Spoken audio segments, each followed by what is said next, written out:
আল্লাহ আমার রব, এই রবি আমার সব। দামে দামে তুন মনে তারি অনুভব। তোমার দুনিয়াতে আমি যেদিকে তাকাই, অথই নিয়ামতে ডুবে আছি সবাই। পাক পাখালির গানে শুনি তসবি কলো রব, তসবি কলো রব। আল্লাহ আমার রব, এই রবি আমার সব। আসসালামু আলাইকুম, আলহামদুলিল্লাহ, আসসালাতু ওয়াসসালামু আলা রাসূলিল্লাহ। প্রিয় দর্শক, আপনারা যারা দেশে আছেন প্রবাসে, সবাইকে জানাই অনেক অনেক প্রীতি ও শুভেচ্ছা। শুরু হলো এনটিভি আয়োজিত এবং ভীষণ নিবেদিত অনুষ্ঠান আপনার জিজ্ঞাসা। আপনাদের সাথে আছি আমি জাইনুল আবেদিন আজাদ, আর আপনাদের মনে জাগা প্রশ্নের জিজ্ঞাসার জবাব দিচ্ছেন বিশিষ্ট আলেম ডক্টর মোহাম্মদ সাইফুল্লাহ। আসসালামু আলাইকুম ওরহমতুল্লাহি ওয়া বারাকাতুহু। প্রিয় দর্শক, চলুন তাহলে জিজ্ঞাসার জগতে। শুরুতে একটি ইমেল পাঠিয়েছেন সিয়াম উল হাসান। লিখেছেন, উমরি কাজা নামাজ আদায়ের নিয়ম কি? আমি 5 বছর নামাজ পড়িনি, এখন আমি কিভাবে কাজা আদায় করব? ধন্যবাদ এই ভাইকে, আপনি প্রশ্ন করেছেন উমরি কাজা নামাজ আদায়ের নিয়ম কি। প্রশ্নের মধ্যে প্রথম যে কথাটি আসবে সেটা হচ্ছে, আপনার প্রশ্ন করা দরকার ছিল যে উমরি কাজা বলতে কোনো নামাজ আছে কি না, কিন্তু আপনি প্রশ্ন করেছেন যে উমরি কাজা নামাজ আদায় করার নিয়ম কি। তাহলে আপনি কনফার্ম হয়েছেন যে উমরি কাজা নামে এক ধরনের নামাজ আছে। এই কথাটাই ভুল, এই আকিদা, এই চিন্তাধারা, এই ফতোয়াটাই ভুল। উমরি কাজা বলতে কোনো নামাজ নেই।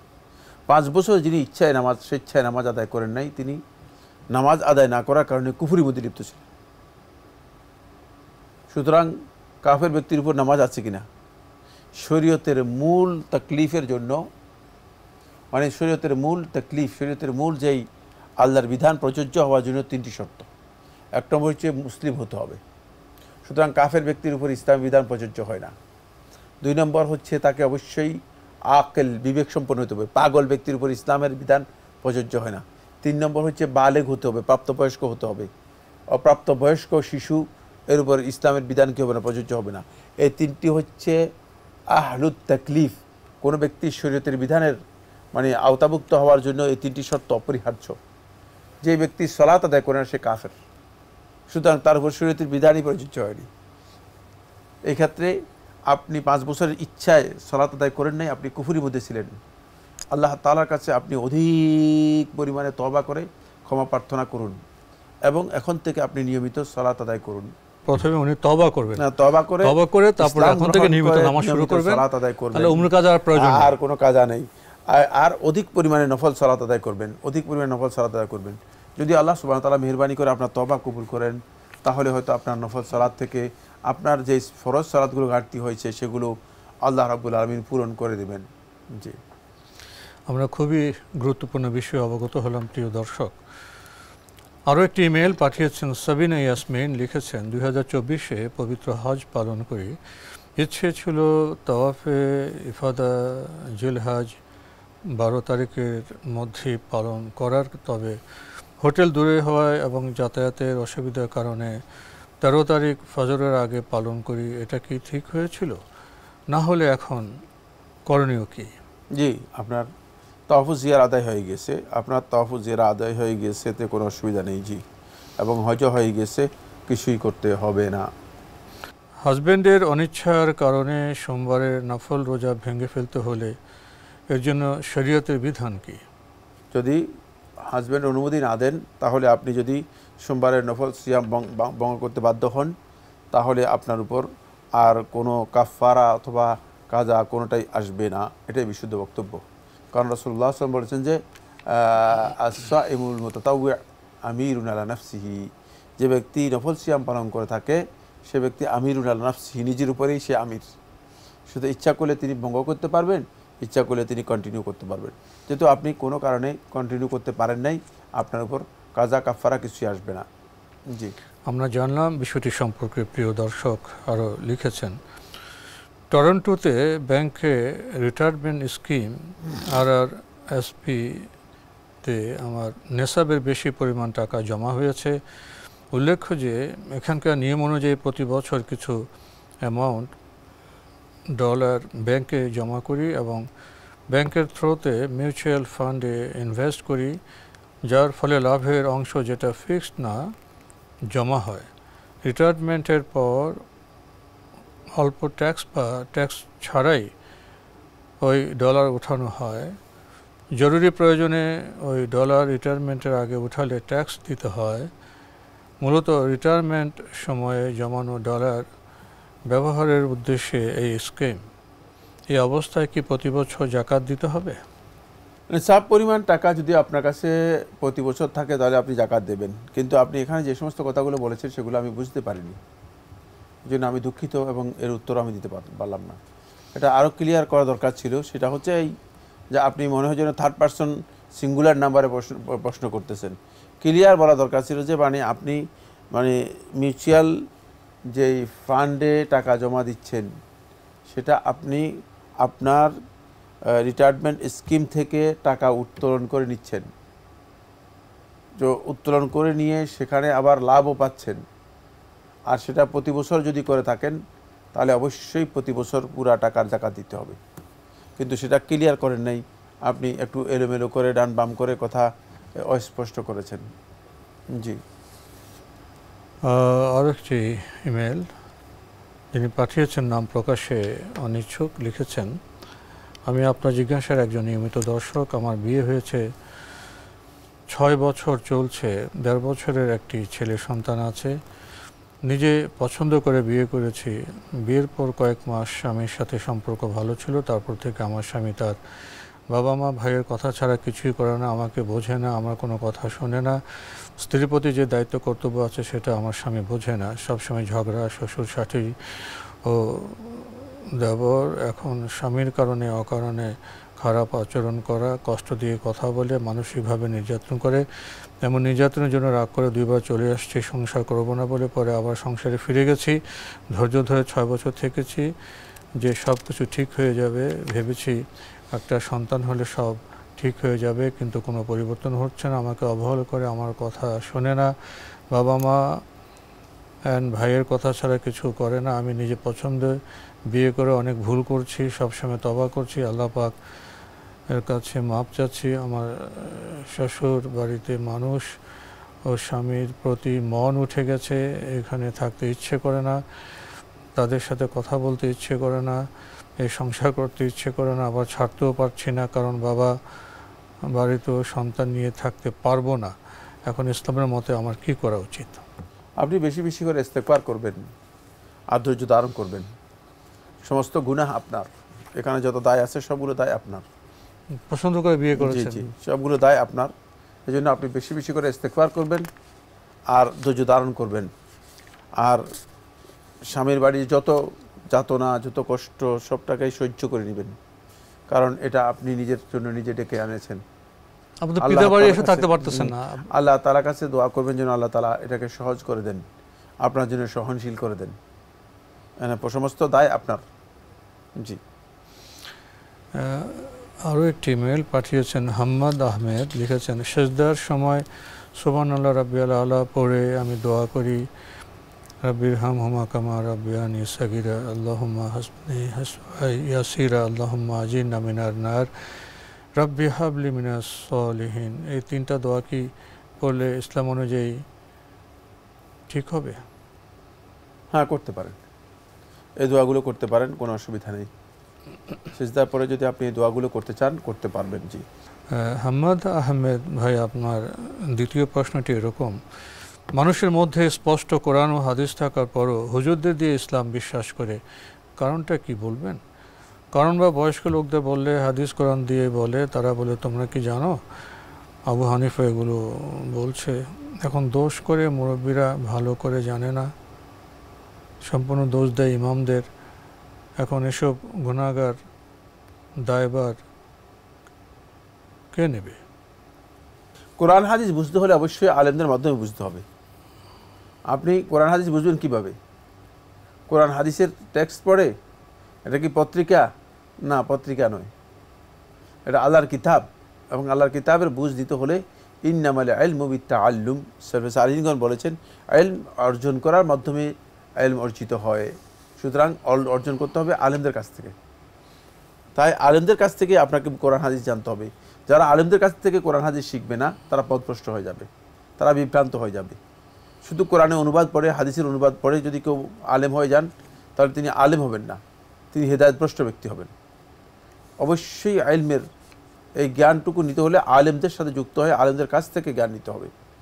এটাই হচ্ছে মূলত ইসলামের বিধান। এ কারণেই আলেমদের সাথে যুক্ত হওয়াটা অপরিহার্য। আর বাকি আপনি যে কথাগুলো বলেছেন সে কথাগুলো অস্পষ্ট রয়ে গিয়েছে। সেটা হচ্ছে যে আপনি যেটা বলতে চেয়েছেন যে কোরআন হাদিস আছে, কোরআন হাদিস তো আছে সবখানে, কিন্তু কোরআন হাদিস তো বুঝতে হবে, থাকলে কী লাভ হবে? কোরআন হাদিস বুঝতে হবে না, তো বুঝটা আপনি কোত্থেকে নেবেন? বুঝের পদ্ধতি কোত্থেকে পাবেন? কোরআন হাদিস বুঝবেন কীভাবে? বুঝার পদ্ধতি তো আপনাকে জানতে হবে যে কীভাবে আমরা কোরআন এবং হাদিস বুঝবো। ফলে যুগে যুগে এই যে 1400 বছর পর্যন্ত মানুষগুলো কোরআন হাদিস বুঝেছে কীভাবে? বুঝেছে ওই যারা কোরআন হাদিস বুঝেছে, যেভাবে বুঝেছে সেভাবেই তাদের কাছ থেকে বুঝ গ্রহণ করেছে।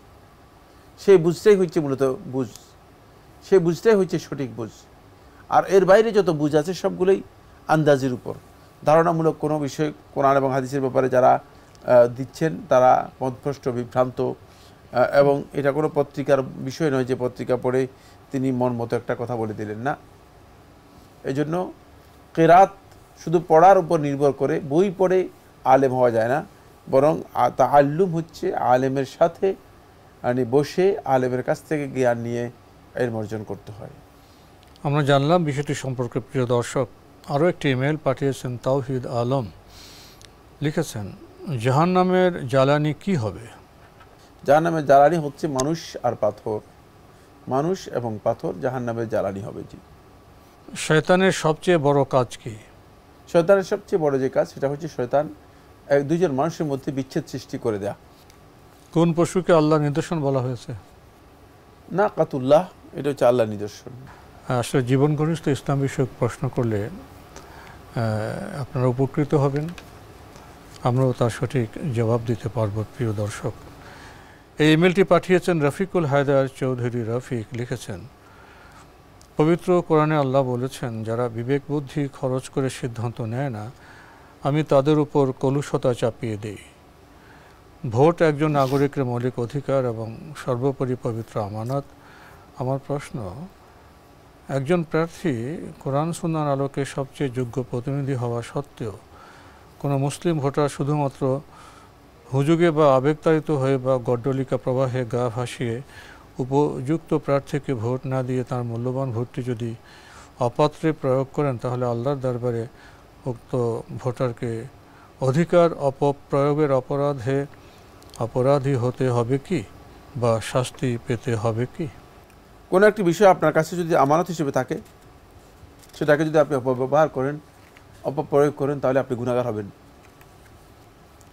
ইসলাম সকল ক্ষেত্রে এটা প্রযোজ্য, ভোটের ক্ষেত্রে প্রযোজ্য। যদি ভোট কোনো ব্যক্তি জানেন যে এই ব্যক্তিকে ভোট দিলে ইসলামের ক্ষতি হবে, ব্যক্তিকে ভোট দিলে দেশ ও জাতির ক্ষতি হবে, মানুষের ক্ষতি হবে, মানুষ ক্ষতিগ্রস্ত হবে, মানুষের উপর নির্মম অত্যাচার নেমে আসবে, জুলুম নেমে আসবে, আর আপনি যদি তাকে ভোট দিয়ে থাকেন তাহলে আপনি বড় ধরনের হারাম কাজে সহযোগিতা করলেন। ওয়ালা তাআওয়ানু আলাল ইসমি ওয়াল উদওয়ান, আল্লাহ তাআলা কোরআনে কারীমের মধ্যে ইরশাদ করেছেন, তোমরা গুনার কাজে, পাপাচারের কাজে এবং সীমা লঙ্ঘনের কাজে পরস্পরকে সহযোগিতা করো না। সুতরাং আপনি যদি তাকে গুনার কাজে সহযোগিতা করেন তাহলে আপনি অবশ্যই গুনাহগার হবেন। আর রাসূলুল্লাহ সাল্লাল্লাহু আলাইহি ওয়াসাল্লাম হাদিসের মধ্যে বলেছেন, যে ব্যক্তি কোনো একটা মানুষকে খারাপ কাজের দিক নির্দেশনা করলো, ফাআলাইহি ওয়িজরুহু ওয়া ওয়িজরু মান আমিলা বিহি, তার উপর ওই খারাপ কাজ যে করেছে সেই খারাপ কাজের যেই অপরাধ আছে সেই অপরাধ, শাস্তি এবং সেই পাপ তার উপর বর্তাবে, এবং ওই তাকে দেখে যারা যে সমস্ত লোকেরা এই অপরাধ করেছে এদের অপরাধও তার উপর বর্তাবে। সুতরাং এটা কোনো সন্দেহ নেই, কারণ আপনি তো এখানে অপরাধের মাধ্যম হয়ে গেলেন। কিন্তু ভোটের বিষয়টি এখানে নির্ভর করছে অনেকগুলো কথার সাথে জড়িত। সেটা হলো ভোট ইসলামী শরীয়তের মধ্যে আপনি যেভাবে চিহ্নিত করেছেন সেভাবে সঠিক নয়, কারণ ভোট ইসলামে এমন কোনো ইম্পর্টেন্ট বিষয় নয় যে এটাকে পবিত্র, আমানত, এই সেই কথা বলার। ভোট যদি আপনার পছন্দ হয় কোনো ব্যক্তিকে দেওয়ার, যে ব্যক্তিকে দিলে ইসলাম মুসলিমের কল্যাণ আছে তাহলে দেবেন, অন্যথায় আপনি ভোট দেবেনই না। কারণ হচ্ছে আপনি ভোট দেওয়াটা আপনার জন্য ওয়াজিব, ফরজ এগুলো কিছুই না। জি, তাহলে এক্ষেত্রে যদি তার যে একটা দায়িত্ব ছিল সেটা যদি অপপ্রয়োগ করে, জি, তাহলে এটা অপরাধের কাজ, অপরাধ হবে। জি, অপরাধের কাজ হওয়ার কারণে শাস্তিও পাবেন। জি।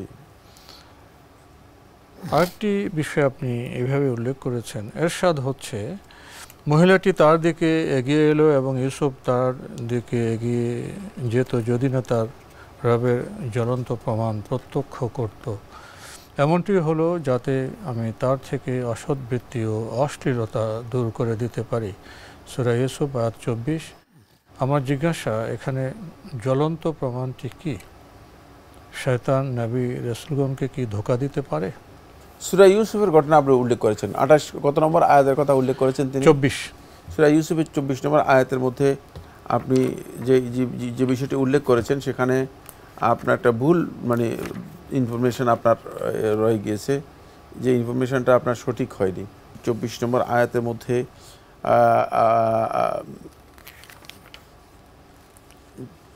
সূরা ইউসুফ 24 নম্বর আয়াত, আপনি যেখানে যেটা বলেছেন যে 24 নম্বর আয়াতের মধ্যে মহিলাটি তার দিকে এগিয়ে এলো, হ্যাঁ, ওয়ালাকাদ হাম্মাত বিহি ওয়া হাম্মা বিহা লাউলা আন রাআ বুরহান রাব্বিহি কাযালিকা লিনাসরিফা আনহু সুআ ওয়াল ফাহিশা ইন্নাহু মিন ইবাদিনাল মুখলাসিন।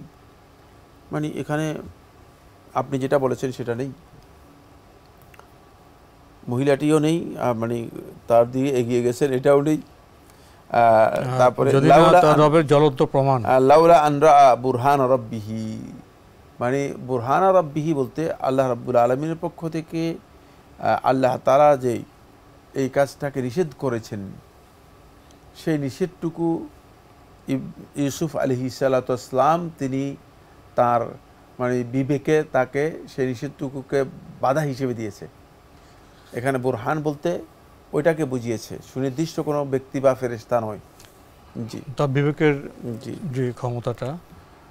তো এখানে উনি আবার একটি যুক্ত করেছেন, শয়তান নবী রাসূলগণকে কি ধোঁকা দিতে পারে? না, নবী এবং রাসূলদেরকে শয়তান ধোঁকা দিতে পারেন না। নবী এবং রাসূলদেরকে শয়তান ধোঁকা দিতে পারেন না, কারণ নবী এবং রাসূলদেরকে শয়তান যদি ধোঁকা দিতে পারে তাহলে নবী এবং রাসূলরা কীভাবে ইসমত লাভ করবে? নবী এবং রাসূলদের ইসমতের ব্যাপারে আহলুস সুন্নাত ওয়াল জামাতের সমস্ত উলামায়ে কেরামের ইজমা সাব্যস্ত হয়েছে। ইসমত হচ্ছে মানে অপরাধ গুনাহ থেকে মুক্ত থাকা, দূরে থাকা। তো নবী এবং রাসূল কোন গুনাহ থেকে দূরে রয়েছেন, তো শয়তান ধোঁকা দিয়ে এটা তো গুনাহ। নবী এবং রাসূলরা এই অপরাধের মধ্যে লিপ্ত হবেন না, তাদের শয়তান তাদের মধ্যে কাজ করতে পারেন না। হ্যাঁ, কিন্তু মানব প্রকৃতির মানব দুর্বলতার কারণে নবী এবং রাসূলদের কাছ থেকে কিছু ভুল ত্রুটি হয়ে গিয়েছে। যেখানে যেখানে ভুল ত্রুটি হয়েছে সেখানে আল্লাহ তাআলা নবী এবং রাসূলদেরকে সংশোধন করে দিয়েছেন, সেখানে নবী এবং রাসূলদেরকে সংশোধন করে দিয়েছেন। সেটা হচ্ছে শয়তানের কারণে নয়, সেটা হচ্ছে মানে মানবিক দুর্বলতার কারণে নবী এবং রাসূলদের কাছ থেকে ভুল ত্রুটি হয়েছে, যাতে করে মানুষ বুঝতে পারে যে এরা আল্লাহর বান্দা, এরা মানে ভিন্ন কোনো সৃষ্টি নয়। মানে ভুল, যাতে করে মানুষ এই ধারণা নবী এবং রাসূলদের ব্যাপারে মানুষ এই ধারণা না করে যে তারা মনে হয় আসমান থেকে আলাদাভাবে তাদেরকে আল্লাহ তাআলা সৃষ্টি করে পাঠিয়েছেন। না, তারা আদম সন্তান, দুনিয়াতেই তাদের সৃষ্টি হয়েছে এবং তাদের মানবিক যে দুর্বলতাগুলো আছে সেই দুর্বলতাগুলো ছিল, এটা প্রমাণের জন্য আল্লাহ সুবহানাহু ওয়া তাআলা বিভিন্ন সময় নবী এবং রাসূলদের কাছ থেকে বিভিন্ন ত্রুটি বিচ্যুতি কিছু ঘটিয়েছেন, কিন্তু আল্লাহ রাব্বুল আলামিন সাথে সাথেই সংশোধন করে দিয়েছেন। জি, তো আজকে আমাদের এখানে শেষ করতে হচ্ছে। আপনাকে অনেক ধন্যবাদ। আপনাকে অনেক ধন্যবাদ। প্রিয় দর্শক, আমরা দেখছিলাম এনটিভি আয়োজিত এবং ভিশন নিবেদিত অনুষ্ঠান আপনার জিজ্ঞাসা। আমাদের এই অনুষ্ঠান আপনারা এনটিভি অনলাইনেও দেখতে পারবেন, ভিজিট করুন www.ntvbd.com। এছাড়া ইউটিউবে এবং আমাদের ভেরিফাইড ফেসবুক পেজে অনুষ্ঠান দেখতে পারবেন। আমরা আজকে শেষে সূরা ইউসুফের 24 নম্বর আয়াত প্রসঙ্গে কিছু কথা জানলাম, নবীদের প্রসঙ্গ আমরা কিছু তথ্য পেলাম। চিঠি লিখুন, প্রশ্ন পাঠান আমাদের ঠিকানায়। পরিচালক আপনার জিজ্ঞাসা, এনটিভি, বিএসসিসি ভবন, 7ম তলা, 102 কাজী নজরুল ইসলাম এভিনিউ, কারওয়ান বাজার, ঢাকা 1215। ইমেল অ্যাড্রেস আপনার জিজ্ঞাসা @ntvbd.com। মহান আল্লাহ আমাদের সবাইকে নিরাপদে রাখুন, রাখুন শান্তিতে। আসসালামু আলাইকুম। আল্লাহ আমার রব, এই রবি আমার সব। দামে দামে তুন মনে তারি অনুভব। তোমার দুনিয়াতে আমি যেদিকে তাকাই, অথই নিয়ামতে ডুবে আছি সবাই। পাক পাখালির গানে শুনি তসবি কলো রব, তসবি কলো রব। আল্লাহ আমার রব, এই রবি আমার সব।